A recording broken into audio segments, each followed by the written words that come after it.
Hello, I'm Laura Knights, CEO of Knights Consulting, creator of BlackWomanLeading.com, and the host of Black Woman Leading, the podcast. This podcast amplifies the needs and experiences of Black women leaders in the workplace with a holistic focus on three core areas: leadership development, mental wellness, and relationship management. Our ultimate aim is to help Black women learn, heal, and grow in their leadership capacity. Hey there, before we jump into the next podcast episode, I want to share two quick announcements with you. We are just weeks away from the 2025 Black Woman Leading Live Conference and Retreat. It's taking place May 27th through the 30th, 2025 in Virginia Beach. Now, this is our third annual event, and if you haven't heard, this event is the premier leadership development conference to help Black women learn, heal, and grow in their leadership capacity. Now, this is not just an event, it's an experience designed by Black women for Black women. Listen, the Black Woman Leading team, along with our dynamic guest experts that will be there, are going to help you do the hard work and the head work to clarify your career growth strategy, work on refining your leadership skills, and make a plan to tend to your mental wellness and self-care while you are doing all of that. So activities include workshops, panels, wellness breaks, laser coaching, networking, action planning, all of that. Past attendees have shared that this event has been transformative for them and has helped them make critical shifts to take not only their career, but their life to the next level. You need to be in the room, okay? So we have less than 25 seats left until we sell out. So make a plan to get there, talk to your employer, do whatever you got to do and be there with us, okay? You can get all the details and sign up, save your seat at www.bwlretreat.com. And my second announcement for you. Now our full podcast episodes are on YouTube. So you want to see my beautiful face, you want to see the face of our brilliant guests and catch the vibe as we're really having these dynamic conversations. Subscribe to the Black Woman Leading YouTube channel and you can watch the full episodes of the season there. So head on over there and subscribe. Welcome to Season 7 of Black Woman Leading the Podcast. We are celebrating 4 years of the podcast, and the team and I are so excited. This season, we're diving into the theme, driving the narrative of your career. And we'll be talking about how do you set and pursue vision that you have for yourself and advocate for yourself along the way. Now, in Black Woman Leading Land, we think it's revolutionary for Black women to intentionally create a vision and then be able to pursue that vision unapologetically. All of our guests and my solo episodes will touch on this theme in some way. Now, if you are new here, welcome. Hey, girl. Hey, this podcast is an extension of the work we do at Black Woman Leading to support Black women along their career life cycle as they learn, heal, and grow in their leadership capacity. Our offerings outside of this podcast also include professional development cohort programs, events, for people along the life cycle. So we have things from early career professionals, mid and senior level executives, wherever you are, Black woman in your career, we got you. We're there with you. Okay. So this season, we're going to have some exciting content, some exciting topics all around this theme of driving the narrative. We'll talk about strategic networking. We'll talk about your money becoming financially unstoppable. We'll talk about investing, negotiating. On the hard work side, we'll talk about healing out loud, right? What does that mean? We'll talk about getting attuned to your body because to drive a narrative, to go after a vision, you've got to be well, okay? So that's just a little taste of some of the things we'll be getting to this season and year 4 of the podcast. As usual, we will cover the hard work and the head work. And the hard work, in case you are new around here, is that internal work. It is the internal beliefs. It's the mindset. It's the self-awareness. It's the healing work we might need to do to be able to realize these things, these visions, these goals we have, these dreams we have. And the head work is the tactical piece, right? So if we're going to talk about your money, let's say, the hard work might be those mindset, those behaviors, those limiting beliefs that you have about money that's keeping you from doing the right thing sometime, having healthy behavior sometime. But then we're going to talk about the tactical things like, okay, I got the mindset piece together or I'm working on that. What am I doing with the savings, with my retirement, with my investments? And what are some of the tactical pieces of that? So that just gives you an example on every topic. We will hit that hard work and that head work. So the solo stuff I'm going to be doing, and a lot of my solo episodes, if you're new around here, are skill building. So you can then have some tools to take and implement. So we're going to be talking about navigating change. And how do you do that? One, thinking about your own behaviors or resistance or beliefs around change and how you experience that. But if you're a leader of other people, how do you set the tone for them to do that? We'll break down this self-advocacy and some of the components and pillars of that you'll need to have to really go after what you want, access the resources. So I'll do a solo episode around that. And I'm of the mindset that you have everything you need to achieve that vision you set for yourself. Even if it's nothing more than a mouth to ask for help and hands to receive the help. Okay. You have that, right? Even if you don't know what to do. So that's what we're bringing. We're bringing this focus on you setting the tone, you creating the vision and going after that thing. What's it going to take? Hard work and head work to realize that vision for your career and for your life. So that's what season 7 has for y'all now. Now, every season, despite what the topic is. So, our guest experts have a particular topic they're going to bring, of course, right?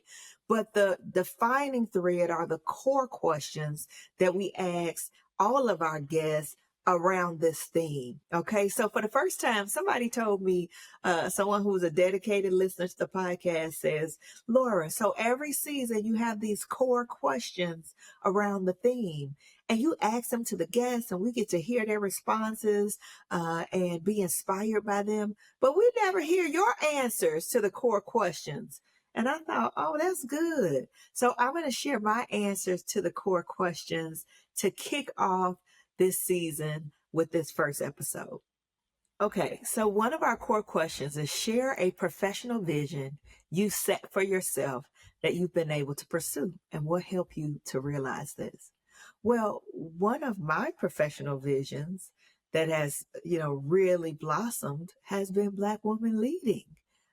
And I think I've shared this story on the podcast before, but if you're new here, you may not have heard it.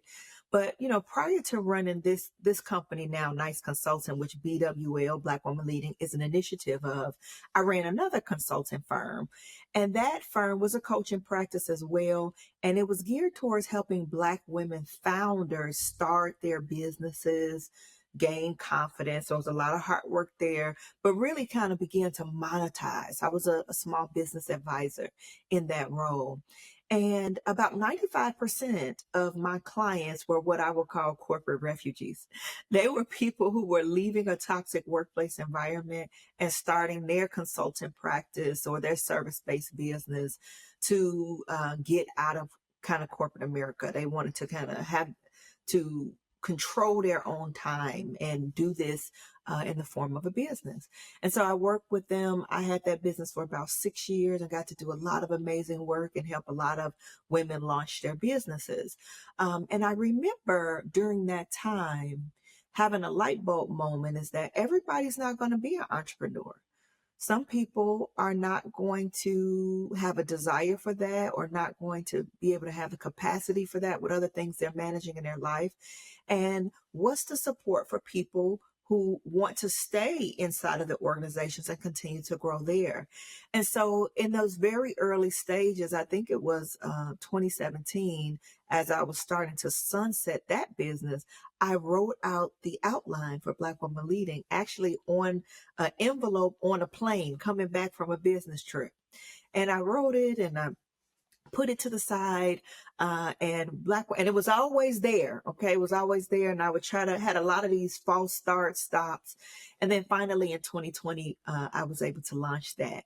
And so when I think about this professional vision, I always had a huge vision for Black Women Leading. Still, a lot of this vision hasn't been realized yet, and it will be. I'm planning and being strategic around that. But what has really been beautiful is that, Black Women Leading started with just the mid-career program, what we now call the mid-career program. It wasn't that then. It was just Black Women Leading because it was the only thing that we had geared towards mid and senior level leader. We started with our first cohort with 8 people. I worked that plan and we built out the program, and many of those first alums are very much still engaged in our alumni community as well. And currently we're in cohort 10. So that was cohort 1, and now we're in cohort 10. And it's just really been exciting to see that vision grow from that one program to now our expanded vision of supporting Black women throughout the life cycle of their career. And now we got an early career program. We got the conference. We got the podcast.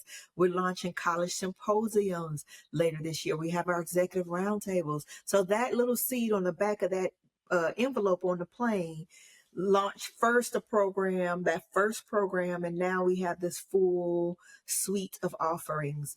At one point, when I launched that first program with 8 people, I was a team of 1. Now we have a team of 11.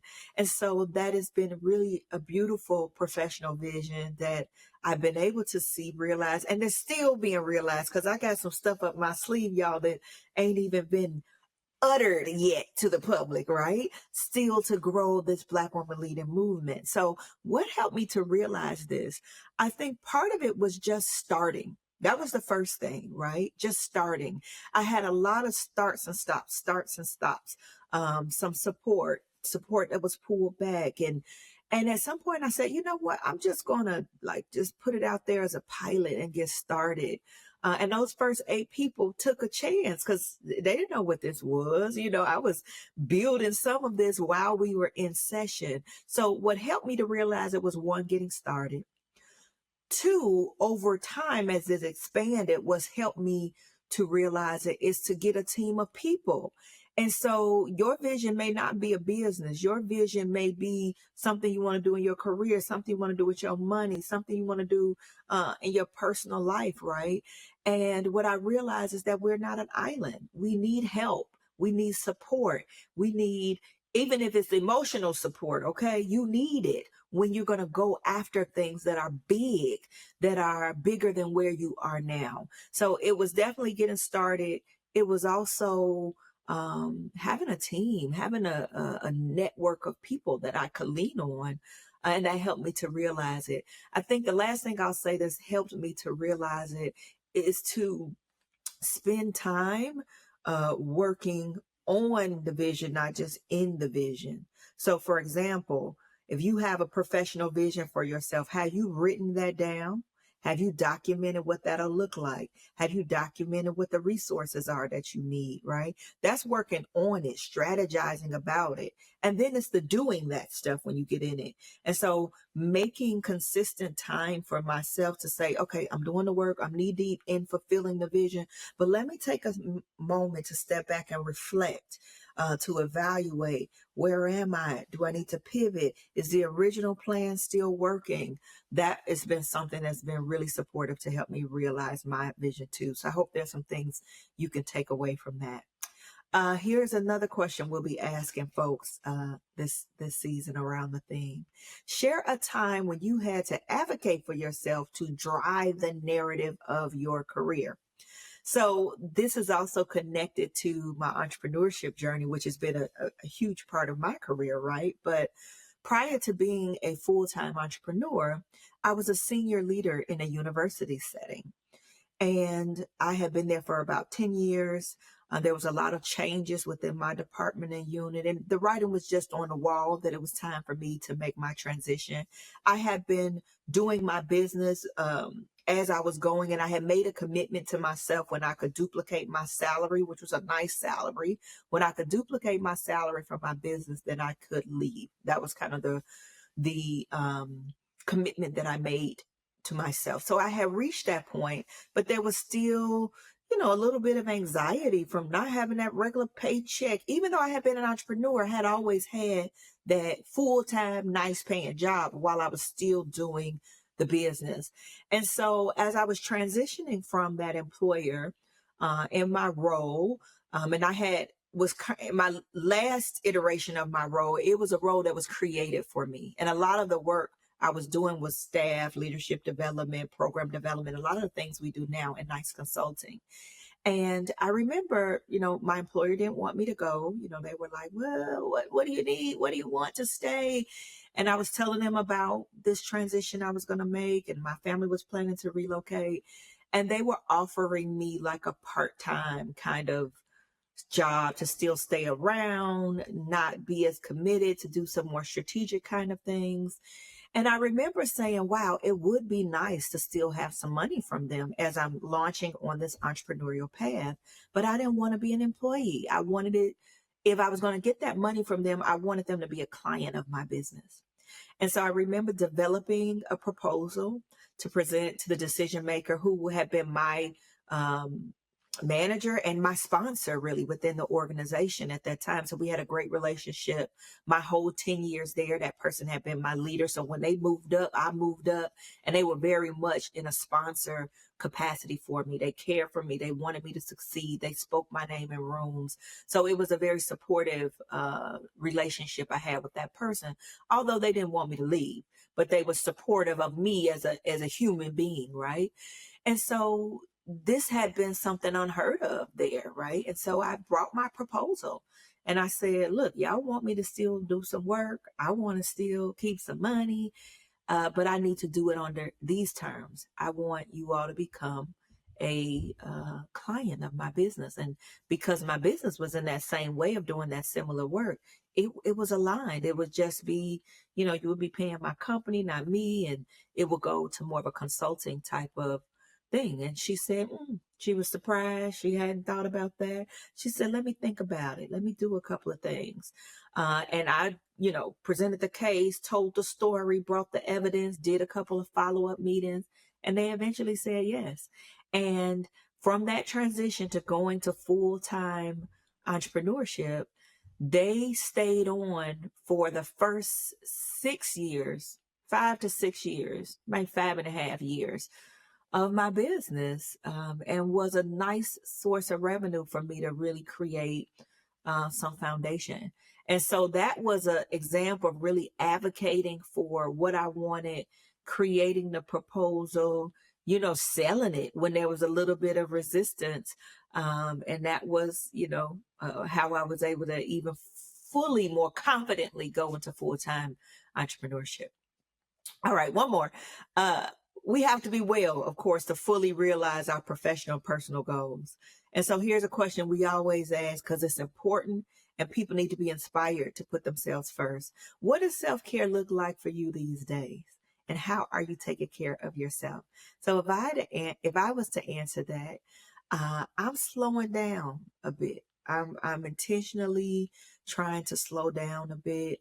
I am doing some recalibration of our business development strategy to support that, so that we don't have to be going to keep our revenue where it needs to be, and really being more strategic around how we are building out our business model and our offerings. So I'm slowing down, and that's a head work thing that I'm doing, what I just mentioned there.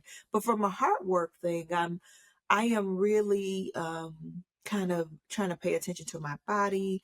I'm taking more breaks throughout my workday. I'm trying to take some walks in the middle of the day, even around the subdivision.